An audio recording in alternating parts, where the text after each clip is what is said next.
Hello out there. I'm the oldest nerd. We're talking today with Professor O, and we're talking the Batman film. This is not the first and certainly not the last one that we have talked about in this that have come out. The first one I think came out in the 40s, and then of course in 1966 they did it with Burt Ward and Adam West. Adam West, of course, the great Adam West, and this one was going to take a completely different turn, and I think I know first of all what kind of influence that it had at the time. The original Batman was in Detective Comics, DC. It was like number 34, and they introduced Batman as kind of a vigilante detective. And by the 50s, comic books had become very concerning to parental groups and PTAs and things like that because they showed a lot of gore and a lot of violence. They essentially drew too well. Now, William M. Gaines, who was the publisher of Mad Magazine, his father had a small comic book label called Educational Comics. And when his father died, he took it over. William N. Gaines took it over and changed it to Entertaining Comics. It was still EC Comics, and all through the Mad time, it was always published by EC Comics. EC Comics, they brought together some of the best artists. And so they drew rather voluptuous women. They drew rather gory violence. They were so realistic that it brought out parent groups and others who said, this is corrupting our children. And that caused comic like being books. Corrupted. Yeah, I love Mad Magazine. There was some good stuff, and yeah, Mad was the only thing that they could keep doing because they pretty much banned all the other stuff, and so they used a lot of the same artists for that. But that's a side note. What it did was it caused comics to be more like the comic page in the newspapers, where you have children-friendly comic books. And so Batman by that time became much more like the 60s. The 60s did it campy, and they kind of made fun of how comic books did superheroes. But in fact, that was kind of how it was done. And it took until 1989 when, actually before that, they'd been working on this film for about 10 years. But when they started working on it, they wanted to do something that was darker and went back to the original concept of Batman. So this movie was a very, what's the word I'm looking for? A very influential film to those that followed it, that restated Batman from the cartoon character to a graphic novel character. Does that make sense? Right. And such a good history that you gave. That the cartoon character is surrounded by film noir and darkness in some respects when he starts out. But you're right; that it's almost like the movie production code of the 30s. The comics had their own version of that. Yes. To make everything. But it came out, and that one came out in the 50s. Not violent. Yeah, that comes out in the 50s. I didn't realize Mad. I just love Mad. I didn't realize Mad was they were the shield against all that. It was entertaining goodness and light. Yeah, it was Entertaining Comics that caused much of this. Yeah. And I love Mad. And so, so it was a one thing, and I never knew it was a breakaway from entertainment, from comics that are educational. Why does that remind me of Gilligan's Island all over again with Newton? I think you can tie anything to it. There's 3 degrees of separation between Gilligan's Island and every other piece of pop culture, I think. Absolutely. And here it reminds me of the founder of Gilligan's Island going, nope, people want to have fun. Yeah. But this film had been worked on for about 10 years. They had different directors for this, and they finally, in this time, get Burton and Tim Burton did a lot of things that were unusual in films. We'd already seen um, uh, the also a Michael Keaton film, Yes, Beetlejuice. which was Beetlejuice, and this idea of a surreal kind of landscape, Yeah, and they and certainly gothic wanted. horror in a Right. comedy setting. That yeah, Right. They wanted to do that here, although there was really very little comedy in this. right. In fact, they wanted to steer away from that to differentiate themselves from the Adam West TV series. And in fact, they Right. did And offer Adam West well, they never offered Adam West a part. They thought about it. Adam West said later that if they'd offered him the part they were talking about, which would have been Bruce Wayne's father, he wouldn't have taken it. But they yeah, also, going back to 19 yeah, go going ahead. back to 1979, that's interesting. You would not have, Adam West would not have taken the part. That's Well, this, the, that's going that back to sounds like 19 sour yeah, grapes to me. I think that oh yeah, I wouldn't have taken it. They didn't offer it to me, but I would have taken it. it does sound like a little bit like sour grape. But going back to 79, apparently one of the producers of who became a producer of this film, he was the first, the first. He had dabbled in teaching, and also was was a professor at Indiana University. Didn't dabble, but he went over into producing during his teaching years. He was teaching a superhero. He wanted to teaching a superheroes course at Indiana University, and the dean just kind of laughs at him and says, "No, this can't." But then he tells the story. He said, "Okay, let's imagine a comic book story." No, no, no. He has the. He says to the dean, "Can you tell me the story of Moses?" And so the dean recounts the story of Moses, a Mhm. baby, sent away, placed on a boat, and then others pick him up, and the dean all of a sudden realizes, oh my goodness, this is the story of Superman, a baby that's given to another Yes. culture that's adopted.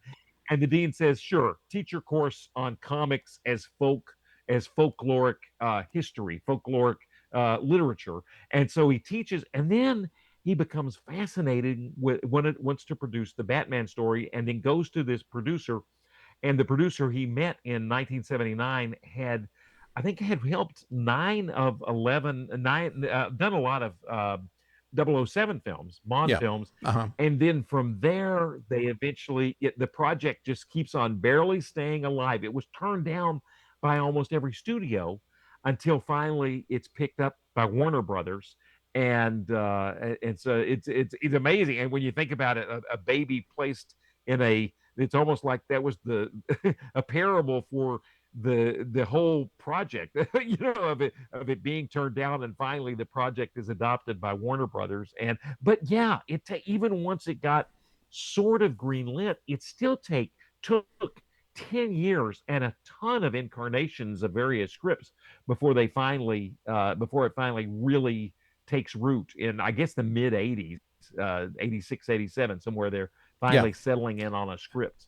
By the time that Tim Burton got there, he threw away all the other scripts and started pretty much straight out, and used a lot of. He was not a comic book aficionado, but they went back and researched some of the earliest DC comics that used Batman and tried to make this loyal to that story. Because of course, you know how Uh, comic books are. They change, every couple of years. The whole backstory of all their characters changed to suit whatever they want to do this time.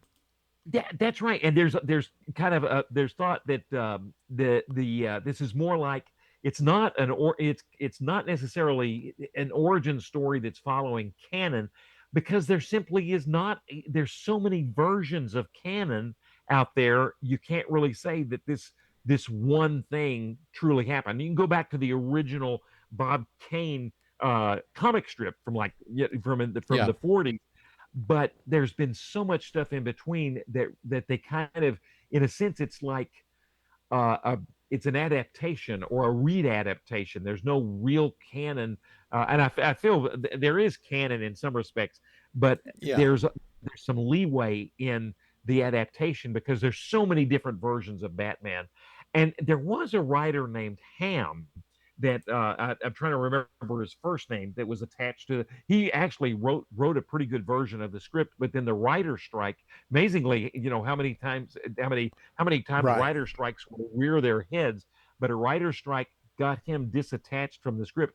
But but Ham, the scriptwriter, had really done a lot of work to give to Burton, and Burton liked what he did, a lot of what he did, but Burton did make some changes to the script. Yeah.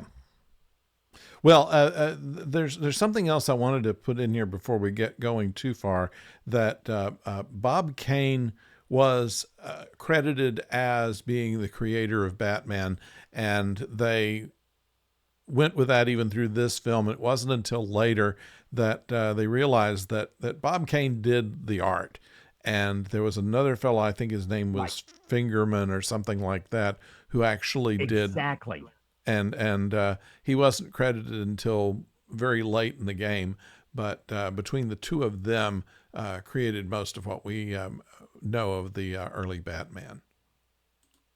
That almost sounds like the Jack Kirby part, where he doesn't get a lot of the credit that he deserves working For with Stan Superman. Lee. But you're Yeah, exactly right about yeah. finger. Yeah, you're I'm I'm about you're right, that the man that worked with Bob Kane. Um, and the let's see, I was going for it as the let's see. St- um, okay, hang on, going back in time a little bit to the development.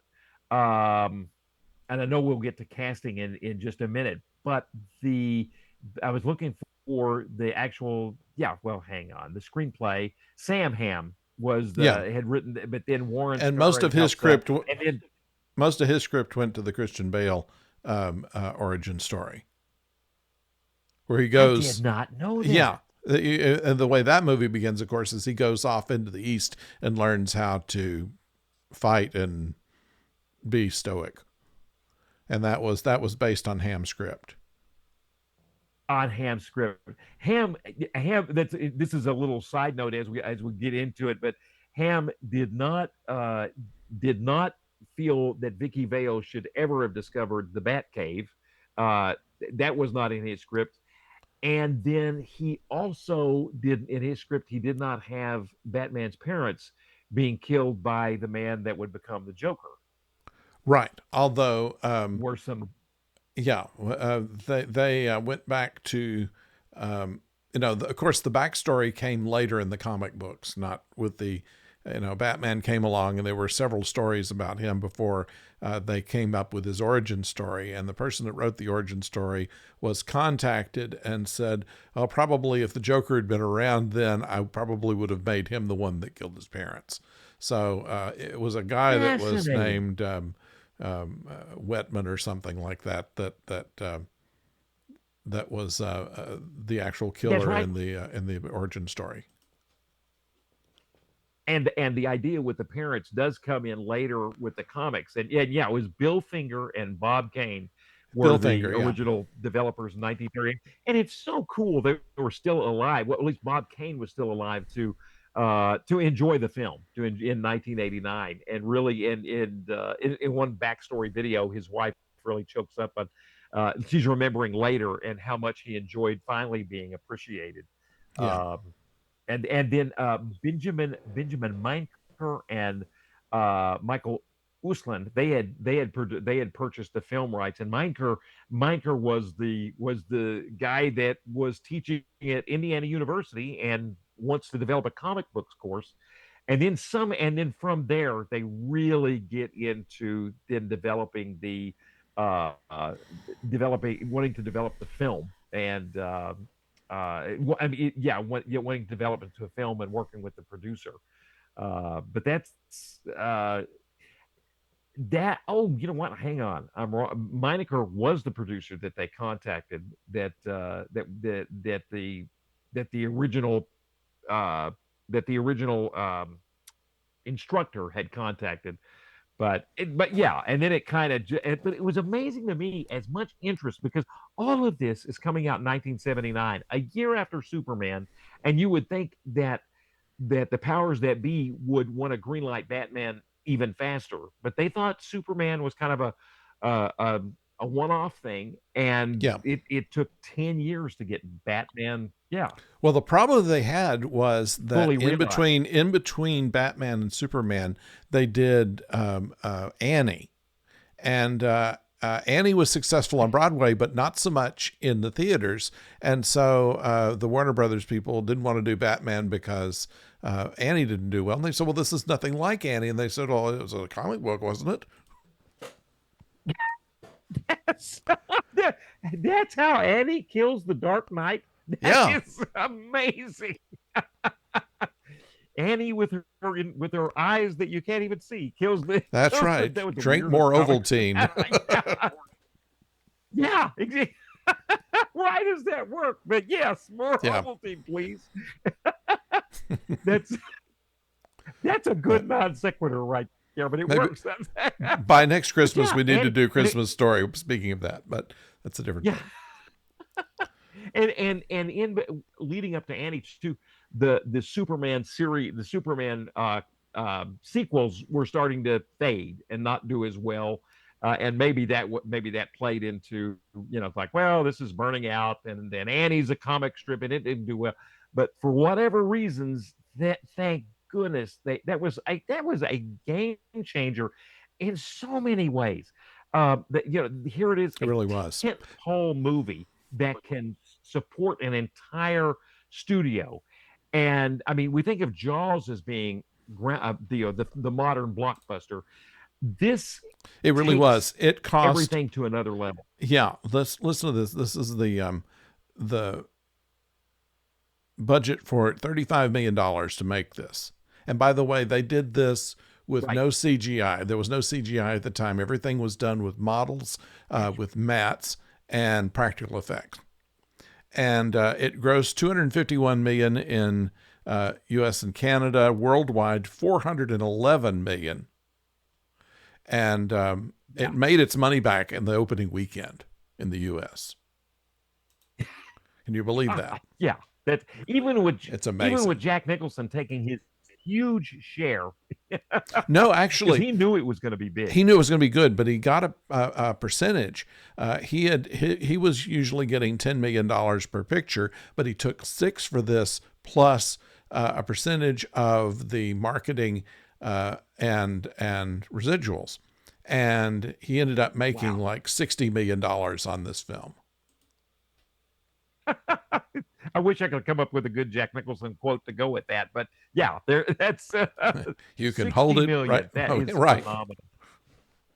yeah, In and the and the fact is that Tim Burton loved him because he was a fairly new director at this point, and he was having problems with Jack Palance, who played the gang leader in this picture, and Jack Nicholson helped him along dealing with Jack Palance. Was except for the fact that he would not show up to set until 10 o'clock in the morning. He was very helpful to Tim Burton, and everybody loved him on set. Which you don't think about that his the characters that he plays are always not as nice as he is. That's true. That no, you don't think about that being kind and being a mentor to Tim Burton. You wouldn't think of that Yeah, as a Jack Nicholson duty or something he does. But that's and I could see him when you think about that. I had not heard that, but he was old enough to be a bridge to Jack Palance, yes. and who I'm sure was pulling. I'm an older actor. I was in Shane. Well, and he's at working one with a point, year Palance old tells him, director. I've been in 200 films. How many have you directed?" Two Yeah, to the point, yeah. But but he got Vincent Price to actually do the voice on one of his. He loves yeah. Vincent Price, but And yeah, he had not done. obviously Uh, got the Jack to come back and do Mars Attacks, which is another Burton film later on. Oh, this is. that's right. But before we get Excellent. into some of the things that Burton did, I wanted to mention something about Danny Elfman's score on this. Now, Huh? the soundtrack came out by Prince, which didn't have most of what was on Yes. the album had not been used in the film. It was all written for the film, but most of it not used.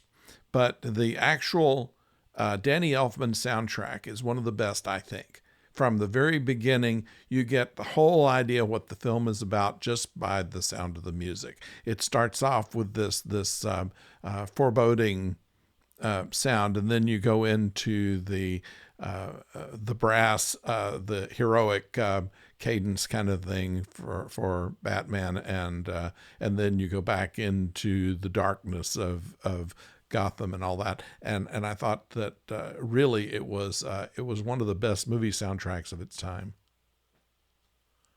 Right, and Danny Elfman apparently he was very young too, and so Yes. he's playing the music to the Warner Brothers executives, and they're going, "This is a young guy. I'm not liking what I'm hearing." Hmm. And Tim Burton says, "Play the march," and so then they play the more dramatic, yeah, and then the executive says, "Okay, I get it. This works," and Danny Elfman was off and running on his big movie career at that That was point. that was another thing that was helped by Jack Nicholson. He knew how to deal with studios, and just about everything that Tim Burton wanted to do, the studio was against. And Jack backed him up on a lot of that. And it turns out that Tim Burton was the first person to actually distort the Warner Brothers logo at the beginning of the film. You know, Ah, that looked a little different. Yeah, it does look a little after different that, all of his films would show the logo in a different way. It would have snow with on it, distort the logo. or different colors or things like that. And it was well that harkens back to was it Warner Brothers that Nicholas Meyer decided to mess with the logo for because the logo for Time After Time is really different. It's such a cool Well, no, he start just went back to the to that. And 19. I'm trying to He went back to the 1940s of design. he did. Yeah, He did. But that's fun with Warner Brothers. That's but interesting. Tim Burton would have either snow on it, or in the case of Batman, they had it dark. And Dark. he said somewhere in here that once he found out they'd let him do it once, he just did it with all of his films Just do it. Yeah. And Nicholas Meyer from of 79. various things. That Yeah, it opened the gates for everybody else to do it, and that's probably the only must thing have. that Tim Burton was disappointed about in this picture, is that it was so influential to other filmmakers that it looks not all that outstanding anymore, because everybody has used all of his tricks, but Anymore. this was They the just first time picked they up on. did. Yeah, Well, imitation is flattery. indeed, Is indeed, the highest. Yeah. The there's so much to talk about with this film. it really Getting is. back to just sometimes we don't go sequentially, but getting into some of the development too. They were one thing that must have been that was a holdup is the fear that anything new in Batman would harken back to the campy Adam West Batman. Yeah, And it's funny, as if that was toxic. And there was also the fear that Batman and Robin, what was the relationship between? I think maybe by the 80s we weren't. Maybe the mindset we're getting into the mindset of suspecting everything. Was there a relationship between Batman and Robin? And you don't want to even touch on that. And so I think there was a fear of going back to that campiness that might, yeah, no, and especially when in the 80s we're in the age of kind of toxic masculinity. We're in the age of Arnold Schwarzenegger and bodybuild. The hmm, the body films. The body is your steel enclosure of Arnold Schwarzenegger, Bruce Willis. I'm missing somebody else, but anyway, yeah, those kind of films, and we did. And definitely, you don't want to. That's not an Adam West time at all. You don't want to harken sure. back to that. And so there was fear of touching on that. But the funny thing is that once this film comes out, the Adam West becomes, all of a sudden people start watching the reruns of Adam West. Yeah. The rerun, the old viewability, all of a sudden they come back. They become very popular after this film. Well, it also caused And then it the gave other thing you Adam mentioned West too. it gave Adam West some business after that. He became a voiceover artist after that, and Oh, absolutely. he played um, a number of things in the various Batman projects after that in animation. Right, which were serious, dark animation Yes, films. Those were yes, they were more child friendly, but that darkness from this film continued on into those really good yes. animated series with Mark Hamill, and he would work with Adam West. Yeah, that's exactly right.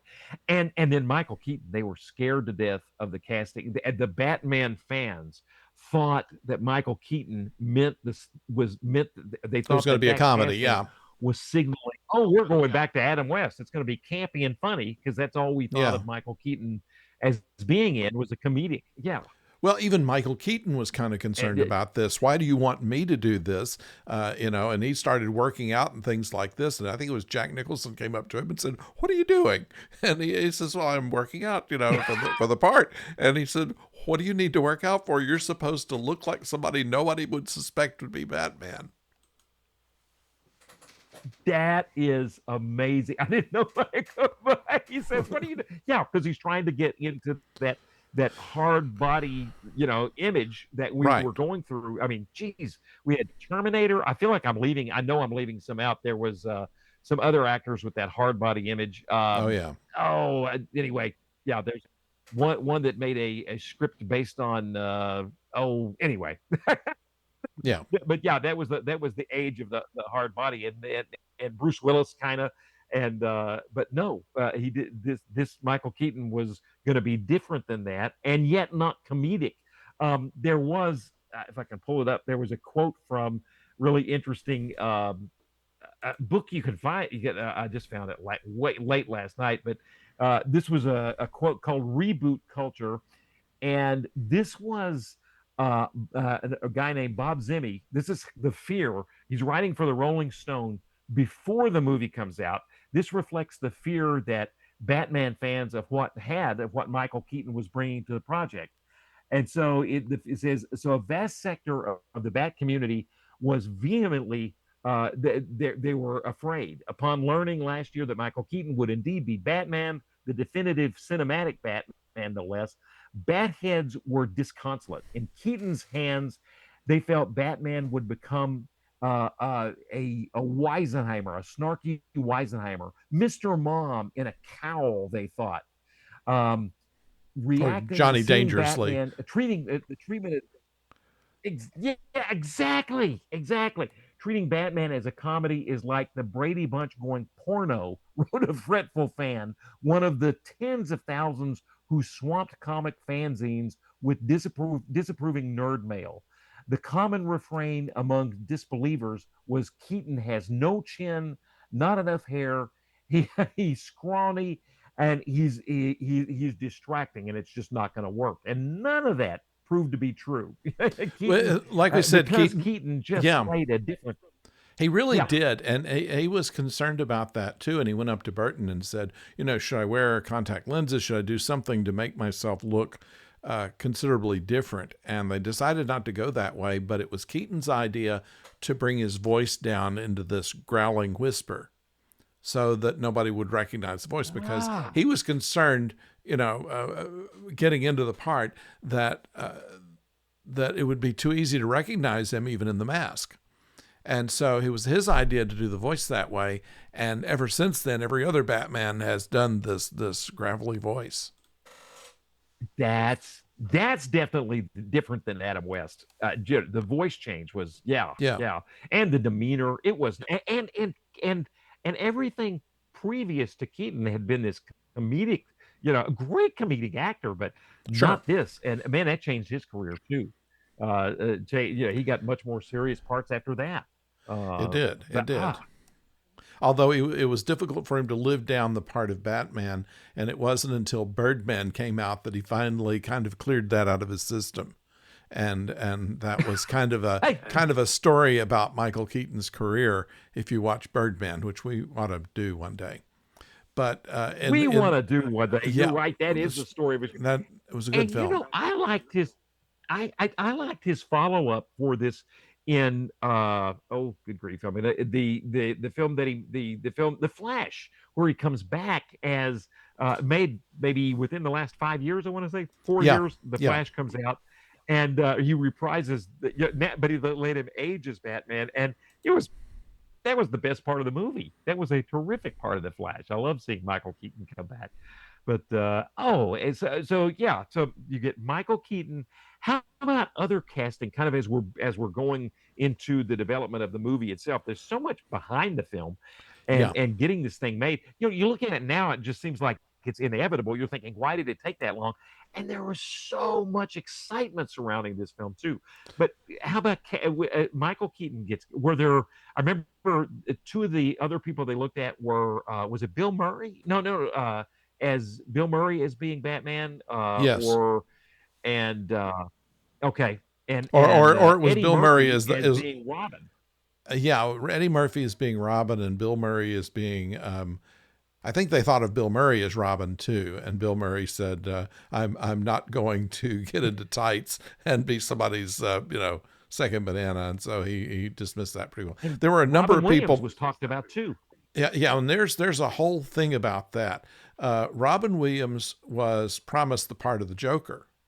They wanted Jack Nicholson to begin with, but he was not Right. certain what kind of film this is going to be, and so was kind of hard to get on this. And so they decided to hedge their bets, and they went ahead and asked Robin Williams, who accepted. They gave him the part, and then when Jack Nicholson found out that they were thinking about Robin Williams, he then took the part. Now, Robin Williams was perturbed at this, to say the least, and would Yeah. not. They wanted him to be the Riddler in the next picture, and he would not do that. He never played in another Batman film. In fact, did not work for Warner Brothers again for another 9 years until he got an apology for what they did to him. Wow. Yeah. I mean, you give somebody a contract. That's legal stuff. Yeah, Of course, that happens all the time in the business. But wow, that's I did not know that. That's and so, but unlike Adam West, he decided to work for Warner Brothers again. He didn't. he eventually did. I'll see. I'm That's trying to think of when he actually did. So that explains And now, of Nicholson course, and yeah, yeah. yeah. So that explains Nicholson and then Keaton. But I have not any other options for some of the like Vicky Vale, Kim Basinger. I don't know if there They was. they they wanted. Oh gosh, they wanted someone else for Vicky Vale, but um, oh gosh, Michael Keaton didn't want that because he was dating her at the time. It was Kim Basinger. Right. No, excuse me. Um, the original choice to play Vicky Vale was Kim Basinger, but Right. her agents wouldn't let the producer meet with her until they made an offer, and then she ended up being busy, so they cast Sean Young, who broke her collarbone practicing horseback Oh, riding for the film, and then they went with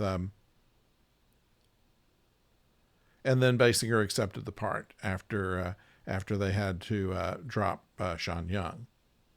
But they damn it. had, if I can find it, they had golly, you would know who she I did. was. Apparently, And I just,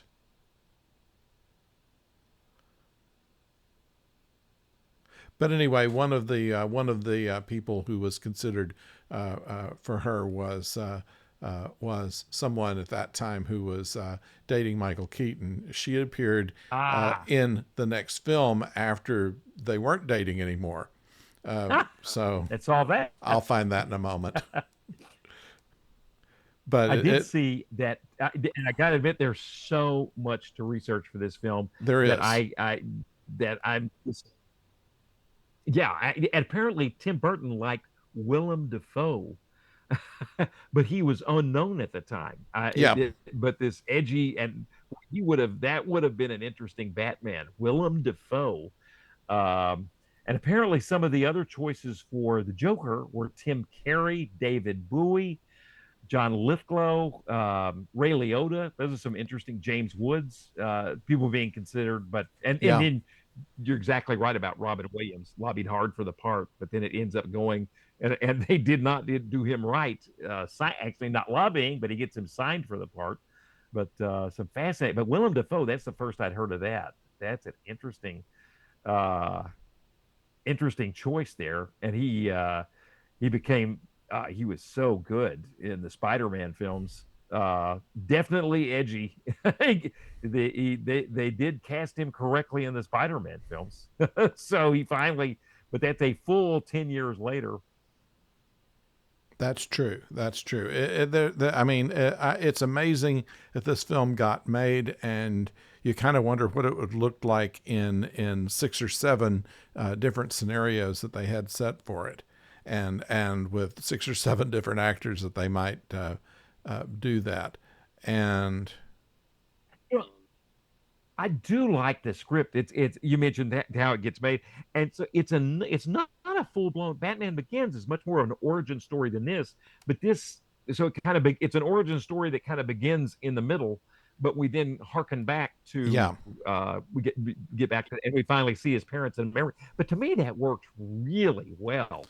Um, so many other origin stories, you really start off as the pure origin story, and those can work well too. But I did like this one. We see the origin of the Joker, which is fascinating. And it's funny how they each character, how they're both shadows of each other. The yeah, Joker, the Lego movie makes a great case that the Joker is Batman's shadow, and then not only that, and this is not pure canon, but they actually create each other.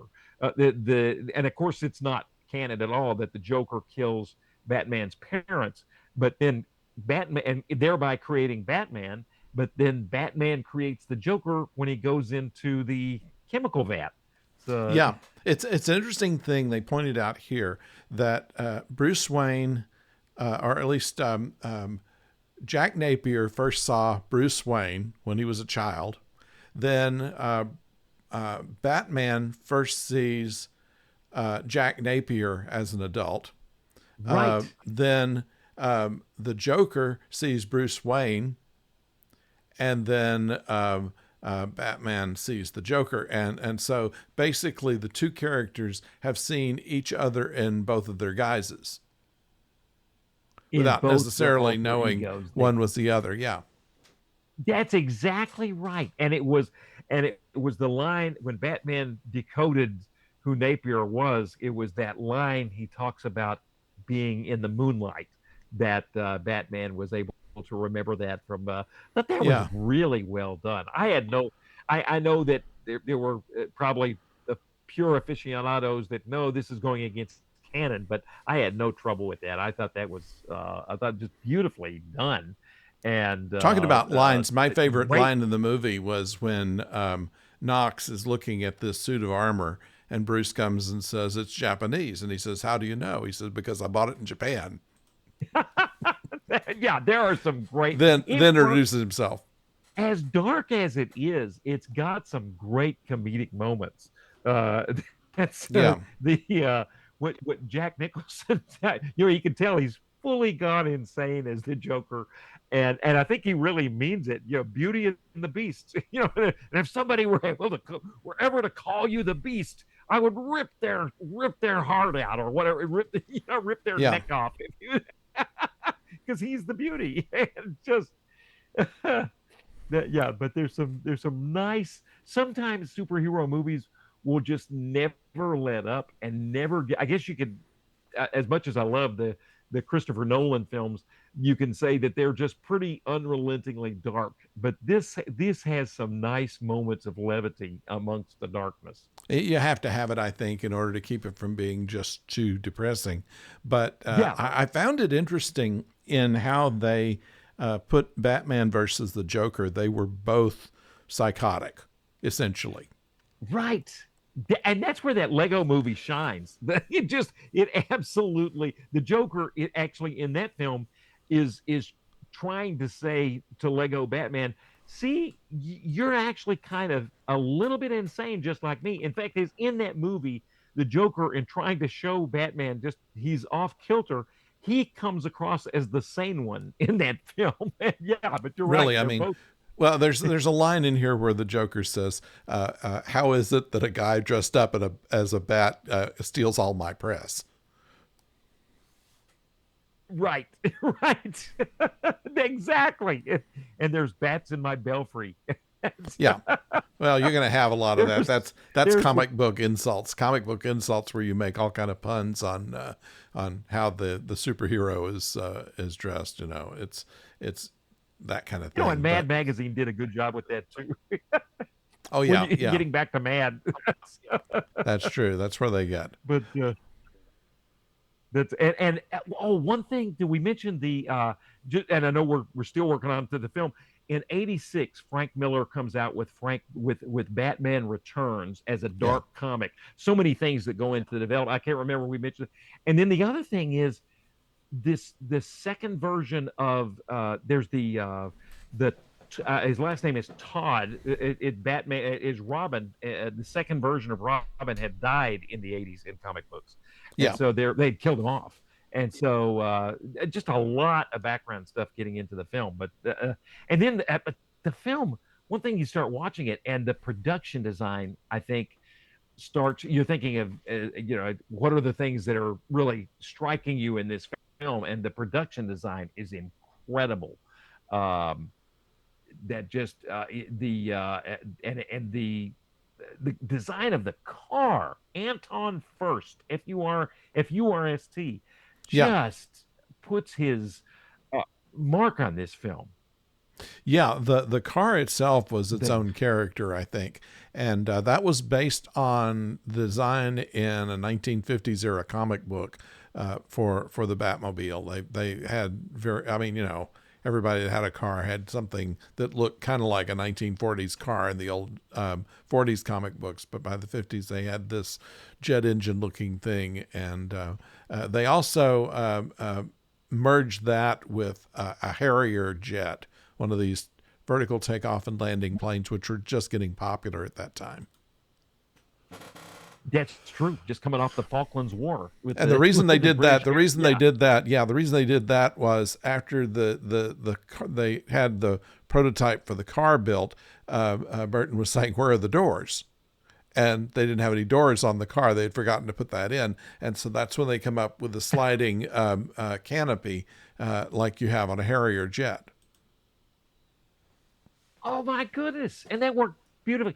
It did. Those, you can see the matte paintings, and and in some respects, some of the models are so good you're not even sure if they're models. But then you look at the behind the scenes stuff and go, "This is incredibly good model work." Other times you can see that come through just a little bit. You can see the matte paintings, but then when you go to the car and its shielding and his being able to talk to the car, in some respects that looks, I hate to say as good as digital effects, but it has a sheen to it that is almost digital at that point. But Yeah, it's beautiful. That car is incredible. And that car, when you think about what First was trying to do, it's horrible. He commits suicide in like 1992, 3 years after this is made. yeah, First does, this incredible sadly. designer. But yes, unreal. But the car, when you're there was, he was constantly going for a retro futuristic look, and that car does that, because you're right, it connects us to the '40s and all those cars of the '40s, but of course it's also futuristic looking too. Yeah, And he tried to do that with the city, although the city, even though there's some, I guess, some futurism in the city, it really is an amalgamation of so many. it's everything. It Gothic, goes the it city goes is from definitely. Gothic to Frank Lloyd Wright. Yeah, Yeah, that's it. Although I was going to say, I'm still working on seeing Frank Lloyd Wright in there, but yeah, that's it. Gothic, apparently. Yeah, it has the Gaudi, that design of the La Familia church that he's worked on for 100 years, the Spanish architect. You can kind of, because with Gaudi there are no, everything's curves. And there's no hard edges with everything. yeah, Everything's like the body. It's organic. ribbed, and you could blend that into Gothic style so easily with some of the. It's a perfect match. And then German Expressionism, And Art where Deco. German Expressionism, where yeah, and Art Deco too. What an interesting mix. German Expressionism was that movement in Germany, as you know, where they wanted it, the filmmakers, especially making silent films, and you're thinking of what are the tools of filmmaking at the time. One tool that had not been used prior to Expressionism so much was to show how a character's inner state, and by putting that on the mise en scene, by putting that interstate in set design, so you get films like The Cabinet of Dr. Caligari Yeah. and Metropolis, where we can, especially with The Cabinet of Dr. Caligari, where the psychotic, your main character is psychotic, confused, and you see that psychotic state of his in the set design with skewed the paint, and not just paintings, but the entire set design, windows, stairs, everything's skewed and tilted when it really shouldn't be, but it's expressing his inner state. And you can definitely see that in the design of Gotham City. Yeah. By the way, there were 5 That Batmobiles kind of built for the film, and ah, one of them was bought no. by the creator of Teenage Mutant Ninja Turtles. They said for about the Ah, price of a house, and they found that it had an engine in it, but a 5-gallon gas tank. So they said really it would only go from one gas station to the other, but you look pretty cool doing it. short bursts, and you would look so cool doing it. Yeah, That is, yeah, that car, I remember, I just was foundational. That car comes out and it's everywhere. And apparently this is one case where Star Wars comes out and they don't quite realize what they have on their hands, and the yeah, merchandising comes later. This, the merchandising, the PR stuff, was the filmmakers didn't realize what they were onto, but the crowds were coming out to watch a trailer. People yeah, would pay for the price of a movie to watch the trailer for this. They were so ready for this film. It was yes, almost scary, that's true, and it and has. ready for the merchandising. Yeah. Well, I mean, so many things. I mean, the whole idea of blockbusters started with this film because it made just so much money. It was made more than now. It was quickly um, uh, topped, but it still made so much money that the term blockbuster was used for this, and it wasn't the It's a first film to have a. Yeah. vertically integrated, yeah, vertically integrated franchise, where the idea that you bring out a film and it connects to all these other things even before the film comes out. Yeah, Right, right, and that's in fact, the term franchise had not been used before this picture, so not for out movies. right. And the fascinating, the I'm not sure. I do know with the second film, which was even more dark, that McDonald's was thinking, "Hey, we're let's get on board with the second film. It's We missed it maybe the first time. Let's get on board." But apparently, the second film was so dark that McDonald's had to kind of back off and saying, the this Yeah, is not necessarily a kid-friendly film that we've associated Ronald McDonald with, yeah, and they're so, and that's where some of the problems can come with getting on the bandwagon a little too soon. I do not know of the food. I can think of there was so much merchandising that came with costumes, masks, toys, but I yeah. don't know if there was a food tie-in with this. I But don't recall. I don't recall anymore. The other action adventure person you were thinking of was Jean Claude Van Damme, and he actually auditioned and lobbied for the that's role who, of Batman on this. Kyle MacLachlan and also. Yeah, although that's he's who not your where I was usual. thinking He's not your. Terminator, hard body. Yeah, Yeah, Kyle MacLachlan is not somebody that you think of as a hard body, but he was. I'm trying to think. It was later on. Of course, he was in Twin Peaks, and well, he was already known for that's what was it? It was Dune. well, yeah, Dune. But before that, even wasn't he in the Blue Velvet. Well, that comes out. You're right. That Yeah, came out before this film. You're yeah, right. After Dune, he went to Blue Velvet, another David Lynch film. But apparently, Anton First did reminded me of what he had worked on, and he had worked on Dune some, worked on the set design in Dune. But where he really stood out was this macabre. Yeah, I was looking at this article, macabre, grotesque. And the first line in the movie, the first line in the script for Batman. Let's see. Hang on, I can find it. It describes New York. Well, it describes Gotham City yeah, as if hell erupted through the pavements and built a city. That's yeah. Gotham City. And wow, did he ever come up with another term is Dada-esque juxtaposition of styles? Just Yeah. incredible set design. For all of Uh, that, do you know the biggest set was the Batcave, and it took the entirety of Pinewood Studios or Shepperton Studios, Studio D, which was Pinewood, you're right. Pinewood. Yeah, We're back it to was Pinewood all over again right, but they used this huge studio just for the Batcave, almost the entirety of it. for the Batcave. Yeah. Yeah. And that was a different Just kind of thing too, because you didn't really see all of it like you saw in other certainly not in the 1966, which was basically give some rock walls to a garage. But the this Bat Cave looked like it was dangerous to be in. right. That it did. Oh, absolutely. It looked like you could fall. You could. Yeah. Oh, so different than the Adam. Yes. Yeah. And the Batmobile. And now the Adam West Batmobile was cool. That was a Pontiac that had been done from the '60s. Actually, a Lincoln. But again, oh my goodness, It was the it was Lincoln a that it was a it was they had a it was done. a 1951 prototype for a Lincoln, and they used it Wow. in one film. They actually built the entire car. They used it in one film as itself, and then they redecorated it for the Batmobile because they had In the '60s. too little time and money to actually have one built from the ground up. Prototype made.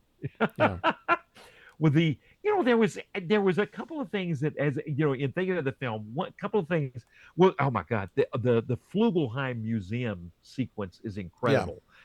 We do hear a little bit of Prince. Yeah, when the Joker meets Vicky Vale at the museum, entices her to come to the art museum, and that was, to me, that was a little hard to watch. Just the art being destroyed was just and of course, and they did a great job of making those look like original art pieces. They're they prints, did. of course, and Prince music is in the background, but but that was a God. And then that's the first time we get the laughing gas, and I also like the science behind the laughing gas was really complicated in how random the Joker was being the Joker with his randomness, in Yeah. that it took certain combinations of the gas to Well, that actually was the have whole its thing effect. that Jack Uh, Nicholson loved about this film. It was his favorite, excuse me, his favorite film that he made, according to his own account, because the Joker was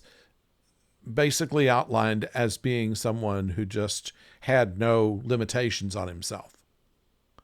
He'd just gone completely off the other end, and so he could do anything at any time. So he said, I love playing that character because you yes, could just, jump in any kind of dimension you wanted to and still be in the character. right. And that's perfect. Nicholson's characters are so and there've been so many kind of like that, but this one really just, you're right, goes the whole 9 yards, where he can jump in and be anything he wants to be, Yeah, and yeah. yeah, and psychotic in that way. Yeah, that's And and and of to course think and no to think actor that would they appreciate considered anybody else. as much. They considered, according to this, Tim Curry, Willem Dafoe, David Bowie, Jeff Goldblum, James Woods, Donald Sutherland. He might have been able to do it. John Lithgow, Robert England, Robert De Niro, Alan Rickman, John Malkovich, and Christopher Lloyd were all considered for the Joker. And in fact, when Richard Donner might have directed, he wanted Mel Gibson Batman. That's interesting. That's it. And Donner could have done a good job, but Burton's perfect for it. That Maybe yeah, so, Burton maybe so. just But he'd yeah, already I done think Superman. It wouldn't have been right to have him do both Superman and Batman.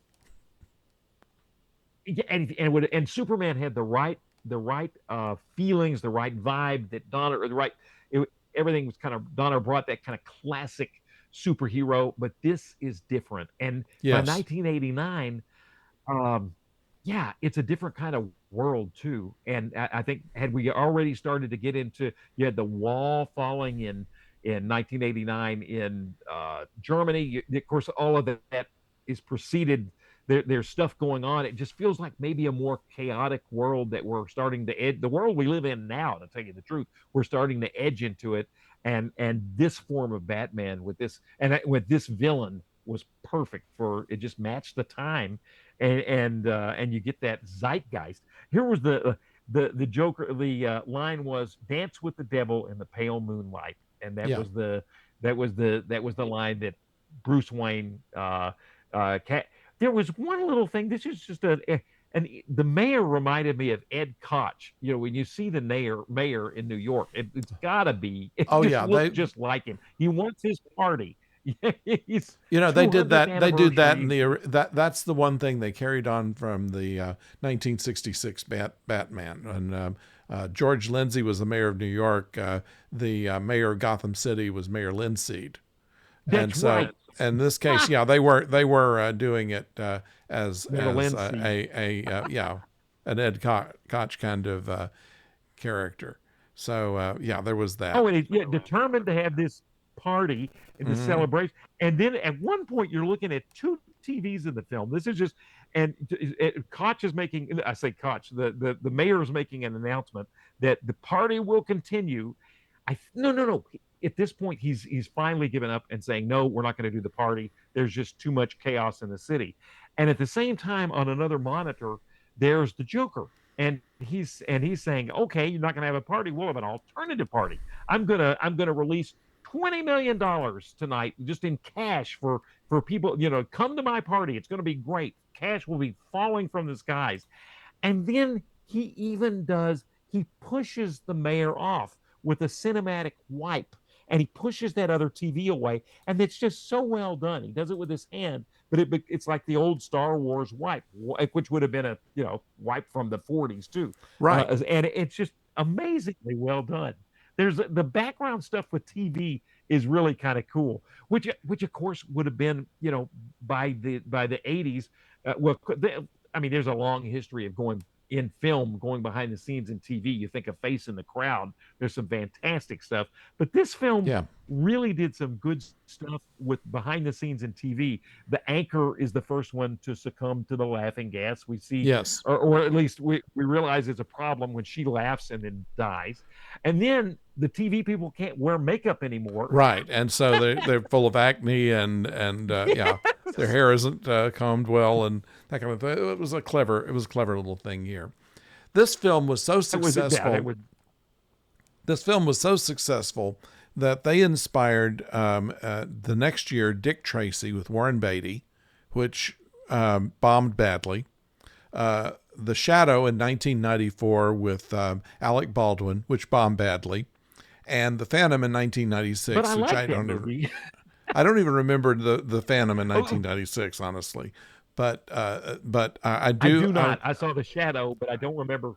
I was a fan of The Shadow on the radio shows, and the movie Oh, where you know they your Shadow. used, yeah, and this was unfortunately not good to Terrible. my thought. I mean, Alec Baldwin was not a bad choice to play Lamont Cranston, but The Shadow didn't wear a mask, and the Ah, all everything else it was kind of like they did my other detested good movie, Chitty Chitty Bang Bang, which they took the title and threw the rest of it in the river.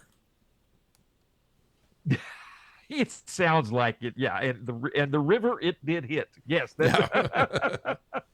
But no, the I think probably I like The Shadow because I had no idea of the background. I hadn't met you at the time. Now I know more of my Shadow lore, And I'm sure if you really knew your shadow, you probably really didn't like the movie, and justifiably so. I get it. And you mentioned the Phantom. One thing that, and I know we're kind of jumping around as we do.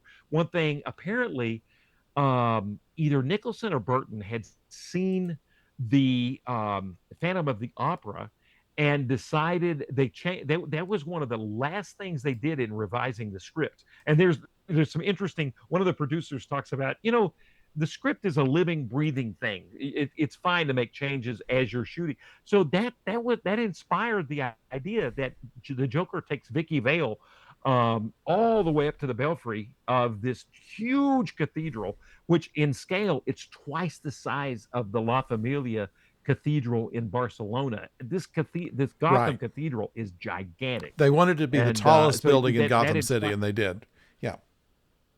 Right, it does. It towers over Gotham City, and apparently the designer first wanted to put the Psycho House at the top of the. In another tribute They to did. They Hitchcock, did he use kind part of of puts that. the They did use part of that model right because Tim at the Burton top of. thought that that was the greatest model ever built for the movies was the Psycho House, which was a model. It was not really there. Yes. Puts it and to combine that with La Familia, that's wow. Yeah. That is that's incredible. That's just the so we've got we talked about the origin story, the so many things that were just Robert Wuhl was amazing. kind of a breakout character in here as Knox. He was the reporter that Alexander Knox. He was the reporter who was Yes. trying to break the Batman story, and that's when Vicky Vale comes in, and they interact with each other for a time. And Robert Knox was a character that was made for this film. He wasn't in any of the comic books or anything like that before. And they Yeah. used him as kind of the person who was irritating everybody, trying to find out, if there really is a 6 foot bat, if he's working for the city, and how much he makes after taxes. Yeah. He does a good job of being that irritating character. He really does. Yeah, That's and he actually in the behind the scenes and there's a good documentary behind the scenes. It was yeah, made, I think the longer we wait, sometimes the documentaries get a little better because people will say things that are not PR related. When the yeah. documentaries first come out, Perspective. they were just basically PR pieces. Yeah, But you give them 10 years and you learn so much more. And yeah, this the actor that played this reporter was terrific. And I'm trying. What was his name again? Robert Robert Wool. Wuhl. He was later in a pretty Well, successful Showtime series called Arliss, where he plays a sports an athlete agent, and he's got every cliche of show business smarminess as part of his character, but he's lovable at it. He works pretty it's, good. He also played in Bull Durham and Good Morning Vietnam. Those are his big Bill pictures Durham. there. Yeah, Yeah, but playing on that same, building up from that same character he played, and I thought he did a fantastic job. What I thought Jack Palance was great. yeah, Commissioner Gordon, how did you feel? Pat Hingle, I've seen him plenty of times. He goes way back, and but very different than the Commissioner Gordon of Gary Oldman. From yeah. the that he was the one that Well, struck me as Gary one of the Oldman most came in later, but Pat right. Hingle played Gordon in more pictures than anybody has played any character in the Batman movies. That's interesting. Yeah, That's interesting. And you would think if anybody's going to give a young Tim Burton trouble, I would think it could be him. But I wish Billy D. Williams had more of a part. I love the idea that he's got when you see him, he's prominently placed. He's Harvey Dent. But I just wish yeah, we just had. But again, how the movie's already like 202, and I know there were that's officially 2 minutes overtime in some respects. Yeah, they had a number of cut scenes in this. I know you've been watching some of the cut scenes, and I know of one where they gave a little more explanation of, for instance, a joke that the Joker said to Vicky Vale. She says, "What do you want?" He says, "I want my face on the dollar bill." And in a cut scene That's where right. they are throwing all the money out in the middle of the street, the cut part of it is where a person from the street picks up one of them and it's got the Joker's picture instead of George Washington. So that little thing, just to save time, would have been a good joke. Between that and the need for makeup kind of reminds me of current things, but I'll say no more. The Hmm. uh, Francis Goh was Alfred, and Yes, he played in Dracula, and it's one of those he faces was you just also a close friend of uh, um, the Alan Napier who played Alfred in the TV series. oh my goodness, close friend. That I did not. That's fascinating. Close I friend. believe his name I is thought Alan he was. Napier. I'm not absolutely certain. I thought he was a great Alfred. I thought that Yeah, casting he was was. fantastic. Yeah, yeah. I love the And point to where he's coming by with drinks, and Knox, who's never been to a high-end party before, takes a drink and then puts a dollar bill on there as if to tip the waiter. And Alfred takes it, between two fingers and puts it in a donation box. exactly. That's what. Yes, that was a nice touch in that. Yeah. So many Now, little another thing details. that the fans hated, was that Alfred took Vicky into the Batcave. He had Yes. Yeah. suggested it. He had suggested to Bruce, who kind of was against it, and then he went ahead and did it anyway. And there were fans who were saying, if the real Alfred had done that, the real Bruce Wayne would have fired him on the spot. Which That's a there's no real Alfred, there's no real Bruce Wayne, so we won't go there. But a lot of the fans, in addition to not being crazy about Michael Keaton before they saw the film, once they did see the film, they didn't like the way that Alfred was taking things on his own. interesting. And he certainly took things on his own there with bringing vehicles. And that's one thing the screenwriter said that was not my idea. I did not put in that. He Yeah, disclaimed that yeah, because that was pretty controversial for Alfred to do that. Just but so many, and the Batwing itself was fascinating too, and that was based. That was kind of a Harrier design, kind of because we'd come yeah. off. Yeah, you're right, because it could take off anywhere, and and of course we come off the Harriers and the Maldives, the war.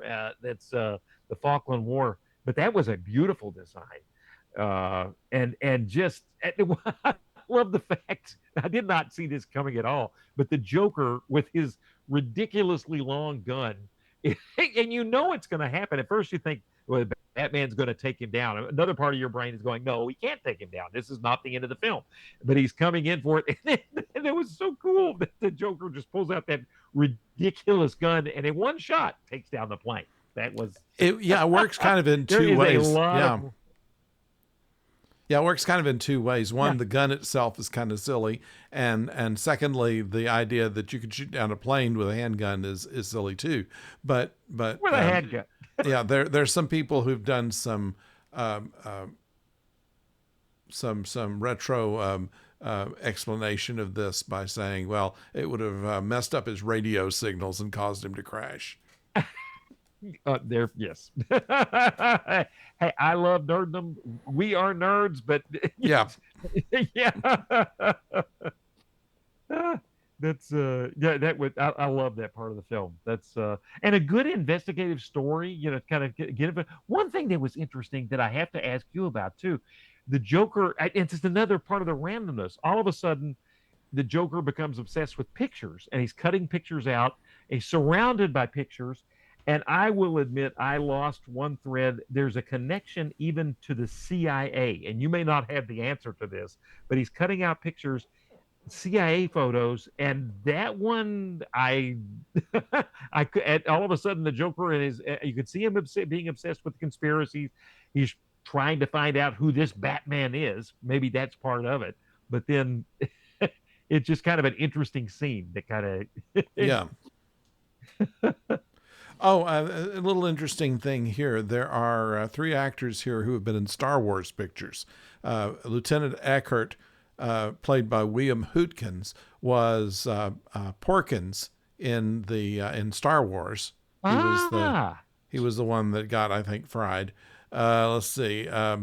Then stay on target, stay on target. That's right, Porkins. That's Russ I Porkins. believe. Yeah, I believe so. Yeah. Then then they have what they call Tourist Dad, who was in the first scene, was a person, Garrick Hagan, who played Biggs rather, which was ah Luke's best friend.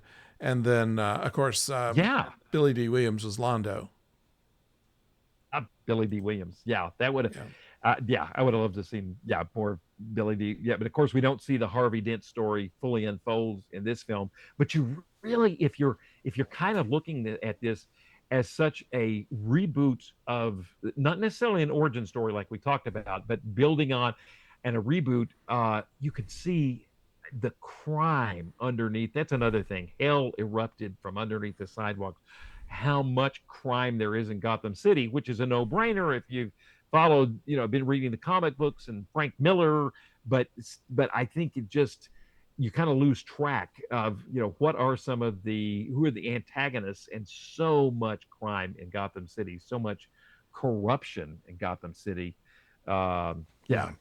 all the way up to the mail. Yeah, and the corrupt cop that's a friend of that works with Jack Palance, and then of course Jack Palance, and then they set the Joker before he was the Joker. They set him up, and of course he realizes when they open the safe and there's nothing there. Well, boys, I think we've been had, and Yeah. and of course yeah, wow, oh, and dark film. What they do to the girlfriend's face, that the girlfriend that had been Jack Palance's girlfriend, then what they do to her face, and then she wears a mask, and then we realize there's no need. That's a dark Yeah. film, but There. It's not the yeah, first and a time that. fantastic film. Yeah, it's not the first time that a woman's face has been modeled Oh, by Tim Burton. He's done that in subsequent films as well, and interesting. yeah, maybe there's something about him. That's an interesting. Yeah, wow. Whew. And then the other funny thing about Tim Burton, you think of what he did with practical effects, and he was just a master. The effects themselves could be a whole other episode. The model making, and I did not see in the behind the scenes. Like I said, I watched part of one of those documentaries. I hate to say it, I didn't get the models. I would have loved. Yeah, I'm sure the model work was fantastic, but then Burton, by the time he does Willy Wonka, is doing so much more with digital effects, and I just kind of wonder if his heart really is with practical effects, and maybe that's where he needs to stay in terms of even story development, because one does Yeah. affect the other. Well, I think that we're people of our time. That if we're used to We practical are. effects, we want to be We are practical nerds of our effects. time. And yeah, I was about to throw film at you, but you still would prefer to shoot on film than you would on video, whereas Yep. I watch for Kodak at the end of every movie. I yeah, sit there going, "Oh, is it done by Kodak?" this one certainly was, Shot and on Kodak. Yes, you know we're people of our time, nerds of our time. That's it. yeah, and in my case, I like But non-remote control broadcasting. So correct. That non-remote. Absolutely non-remote controlled. But one thing, the famous, I was kind of getting us back that this that thought when the I think as we've discovered in our journey, I think some of the best films are when one doesn't necessarily dominate the other, or in the age of digital, where the filmmakers are still trying to use those in front of the lens practical effects. yeah, That seems that some of those films really, and I just wonder if Burton may be, and I'm way could be way in front of my knees, skiing, leaning in front of my skis boots too much and thinking it is. But does Burton do better when he at least works in some practical effects? And that kind of reminded me of the form follows function. Yeah, But of course, and I love this quote when that verse that first said when he was looking about Gotham City is that um, uh, form doesn't necessarily have a lot to do with function in Gotham City. There's that's true. But that form does, it certainly sets indeed. a mood, and you know, I think that a good set design like that, and I mean every part of this movie goes to support all the rest of it. The sets, the effects, the music, everything goes to this central theme, which is this is yeah, that hell cracked open and upsprang Gotham City. Oh, So that's absolutely, kind of Gotham that's City. kind of the Yeah. idea that I think they support very well all the way around. And another Oh, thing that I think that's good about practical effects, and they're only starting to figure out a way to do that again, where the actors can actually react to their surroundings. If you're good in point. basically a green lined room and pretending something's coming after you, you can't have the same kind of reaction as you would to actually see it. And these days they use these huge video screens Right. that so that you know the actors can see you know what it is that they're fighting or what they're supposed to be looking at, and And The Martian was that we did just a couple of weeks ago was they fundamental did in that. that, Yeah, foundational in that. Yeah. And then in its own way, in a different sort of way, a film called Oblivion did the same thing, which would have had a lot of green screen, but they let the actors see. And Interstellar, same thing. yeah. The actors could react to the because that was as much real as you could get, as much onset effects as you could get. But yeah, that's a good. Yeah, The Martian really used those giant screens to great effect. So the actors, and it feels so. I yeah, I have thought about The Martian in so many times. We had a lot of potatoes the other day, and I was thinking of The Martian. There was one thing that's kind of interesting that I've never seen before is that how is it that Batman wasn't ever arrested? You know, he had some kind of personal relationship with James Gordon, the commissioner, so that you know the whole police force wasn't after him because he's a vigilante, and that's against the law to do, and in a real world situation, and they think that the and this was another deleted scene, I believe, that it was James Gordon who was the arresting officer when Bruce Wayne's parents were murdered, and so that he kind of took him Ah, under his wing, and wing. yeah, except of course that would indicate that he knew who Batman was all the time. So I'm not quite sure that actually holds Ah, water, but that could have something to do with um, you know why he puts up with that.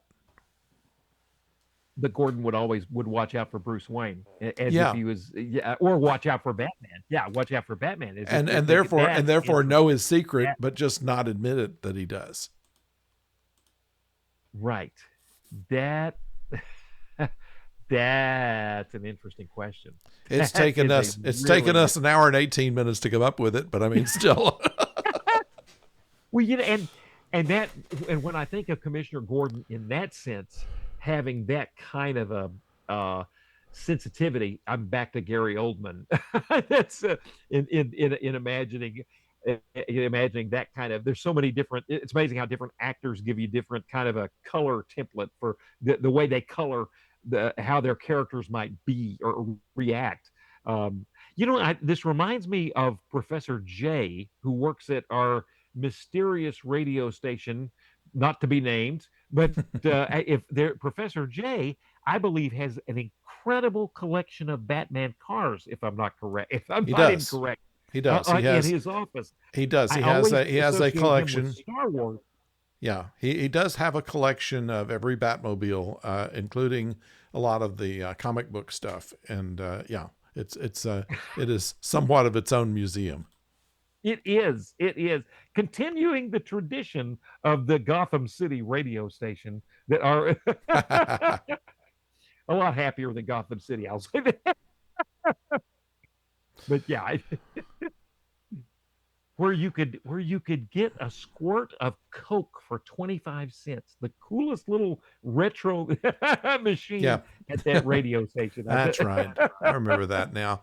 Another thing to be said here is that this was a turning point for Tim Burton, who made this film in England and would have been absolutely mobbed by American press while making it if he'd done it in Hollywood. And therefore, I think all of the films that he made after this were all made overseas.